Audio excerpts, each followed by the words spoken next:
Čaute našom videjku, čaute. Toto videjko je dlhšie, ale iba jedno dneska ráno. Pripravujeme sa do školy. Vikinka sa ešte pomaly oblieka. Je 7-9. Andulky, ktoré mali na našom kanáli obrovský úspech.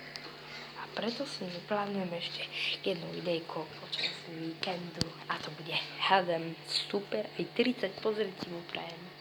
Za chvíľku príde aj Vicky príde. A ideme ranejko, auto má odchod 7:26. A do školu prídeme okolo 7:37, kým prídeme, odbalíme sa a je 8 hodín, a je 7:45, potom skáma matematiku, ale všetky hodiny sa ešte neučíme. Až do piatku, až v pondelok sa učíme, takže čaute, ešte Vicky príde. Už prišla aj Vicky, takže ideme do školy, čaute. A Laša.